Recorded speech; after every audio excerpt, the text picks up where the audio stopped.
주 안에 복된 한 주간 시작됐습니다. 이번 한 주간도 주님과 동행하며 주의 은혜로 승리하는 은혜의 한 주간 되기를 예수님의 이름으로 소망합니다.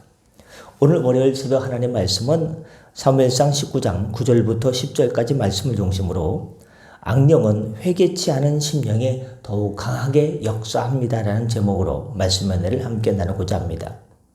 9절과 10절은 16장 23절과 비교해보면 또 다른 하나의 영적 교훈을 얻을 수 있습니다.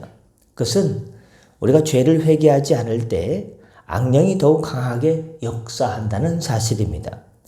주지하시다시피 사울의 하나님께 대한 불신종과 다윗에 대한 증오심은 그것은 악령이 역사할 틈을 주었습니다.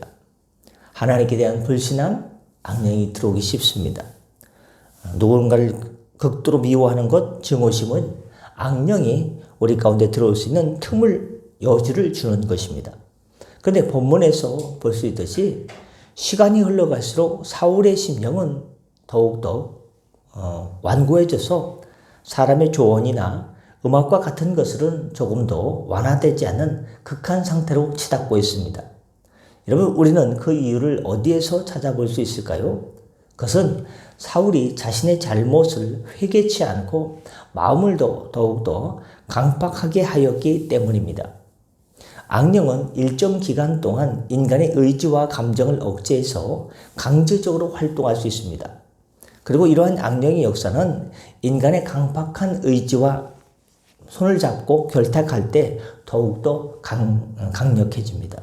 곧 회개하지 않은 인간의 심령 속에서 악의 세력은 더욱더 활개를 치고 기승을 부리게 됩니다. 그럼 반대로요, 회개하면요, 악령이 이렇게 기승을 부리지 못합니다. 하나님의 성령께서 다 이렇게 다 불태우시고 몰아내기 때문입니다. 그러므로 악령이 우리에게 지속적으로 역사하지 못하게 하려면 우리의 마음을 강팍하게 해서는 안 될 것입니다. 여러분, 죄의 소욕이 생기는 것은 비유로 들어보겠습니다. 마치 머리 위로 새가 지나가는 것을 막을 수 없는 것과 마찬가지로 막을 수 없습니다. 우리 마음속에, 우리 심령 가운데 죄에 대한 소용돌이가 치고 죄에 대한 막 그런 난리가 나지 않습니까? 그래서 어떻게 할 수가 없는 거예요. 마치 머리 위로 새가 지나가는 것을 우리가 띄워가지고 새를 딱 잡을 수 없는 것과 마찬가지입니다. 우리는 죄의 본성을 가지고 태어난 까닭에 늘 마음속에 죄의 소욕이 일어날 수밖에 없습니다. 그것은 우리가 예수 그리스도를 믿고 거듭났다 해도 완전히 달라지지 않습니다. 왜냐하면 거듭난 성도라도 완전히 새로운 존재로 변화되는 것이 아닙니다. 물론 예수님의 보배로운 피로 우리의 죄를 사해 주심으로 그것을 믿을 때에 하나님께서 우리를 죄인에서 의인으로 바꿔주셨습니다. 의인으로 칭해 주셨습니다. 정확히는. 그래서 나는 여전히 죄인인데 예수님의 보배로운 피를 의지해서 하나님을 믿을 때 하나님께서 우리의 죄를 사해 주셨고 씻겨 주셨고 의인으로 칭해 주셨습니다. 이신칭이 그런 신학 원리인데요. 거듭난 성도라도 완전히 새로운 존재로 변화되는 게 아니다. 우리가 죄의 소욕으로부터 자유롭게 되는 것은 우리가 완전히 새롭게 되는 그 때가 있어요. 그게 뭡니까? 천국에서 들어갈 때 되는 겁니다. 우리는 구원 받았지만요, 완전한 구원은 또 천국에 들어갈 때 되는 것입니다. 그렇다고 지금 구원이요, 불완전하다는 것은 아닙니다. 그러므로 성도라 할지라도 죄의 소욕이 일어나는 것은 불가피한 일입니다. 내가 신앙생활 잘하는데 새가 날아가듯이 죄의 소욕이 스치고 지나갑니다.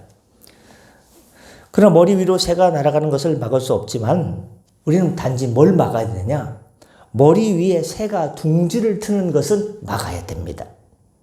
그것을 막지 못한다면 그것은 인간의 책임이듯이 마음을 강팍하게 함으로써 죄가 우리 안에서 지속적으로 역사하게 하며 사단이 우리 심령 가운데 그 죄에 이렇게 둥지를 틀지 못하도록 해야 됩니다.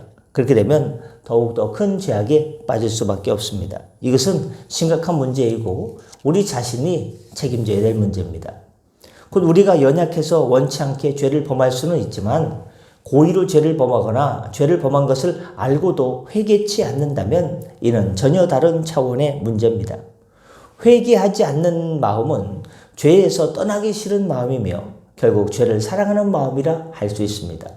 여러분, 마귀와 인간이 다른 점이 무엇입니까? 똑같이 하나님께 불순종하고 반역의 죄를 범하였지만 인간에게는 구원의 여지가 남아 있지만 마귀에게는 구원의 여지가 전혀 없다는 것입니다. 그 이유는 바로 마귀에게는 뭐가 없습니까? 회개하는 심령이 없기 때문입니다. 마귀에게는 회개가 없습니다. 마귀는 자기 의지로 끊임없이 악을 선택하기 때문에 악의 화신이 되어서 회개가 불가능한 상태에 놓여 있습니다. 마찬가지로 끝까지 회개를 거부하는 완악한 인간은 그럼 누구를 따르는 자입니까? 마귀의 행태를 본받는 자라 할 수 있습니다. 회개를 고의적으로 거부하면 악은 그 사람의 행동 범위를 넘어서 인격화되어 버려서 더 이상 회개가 불가능한 지경까지 이르게 됩니다. 곧 그런 심령은 제2의 마귀가 되는 것이고 마귀의 길로 가는 것입니다. 말씀하시고자 합니다. 주님께서 사랑하는 성도 여러분, 아직 회개할 마음이 있다는 것은 하나님의 은총이 떠나지 않았다는 것을 의미합니다. 성도의 삶의 특징은 전혀 죄를 하나도 범하지 않는 것이라기보다 죄를 범할 때마다 즉각적이고도 진실하게 회개하는 것입니다. 그러므로 여러분, 행여라도 악과 의지적으로 결탁하지 마시길 바랍니다. 죄를 깨닫고서 회개를 거부하는 무서운 악을 범하지 마시길 바랍니다. 사울이 회개치 않을 때 더욱더 악령에 사로잡혔다는 사실을 기억하시고 사소한 악이라도 가벼이 여기지 않고 즉각 회개함으로 새가 우리 머리 위로 지나가는 것을 막을 수는 없지만 새가 우리 머리 위에 둥지를 트는 것을 막아야 됩니다. 죄의 소욕이 지나가는 것은 우리가 막을 수는 없지만 죄의 소욕이 아예 악이 자리를 잡고 거기서 둥지를 틀고 우리를 지배하지 못하도록 그것을 보혈의 능력, 성령의 능력, 말씀의 능력, 기도의 능력으로 날마다 해치셔서 주의 성령에 사로잡혀서 하나님의 자녀로서 죄를 이기고 악을 이기고 주 안에 승리하는 복된 인생길 되시기를 예수님의 이름으로 축복합니다. 기도하겠습니다. 은혜 주님, 시편 7편 12절 말씀을 기억합니다. 회개가 중요함을 시편 기자는 이렇게 고백하고 있습니다. 사람이 회개치 아니하면 저가 그 칼을 가르시며 그 화를 이미 당기어 예비하셨다고 했습니다. 에스겔서 18장 31절 말씀에 너희는 범한 모든 죄악을 버리고 마음과 영을 새롭게 할지어다.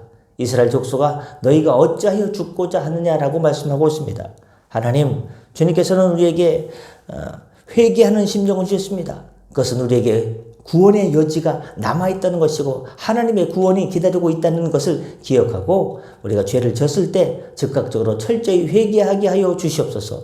하나님 앞에 갈 때까지 회개하는 심령 날마다 유지하게 하여 주셔서 주의 은혜 가운데 모두가 천국에 들어갈 수 있도록 은혜를 베풀어 주시옵소서. 오늘도 하나님 아버지 일터로 달려나가고 삶의 자리로 달려갑니다. 하나님 건강 회복시켜 주시고 믿음 붙들어 주시고 주 안에 승리하는 인생을 되게 하여 주옵소서. 감사하며 축복하며 예수님의 이름으로 기도드립니다. 아멘. 다 같이 자로 기도하시고 편하게 들어가시겠습니다.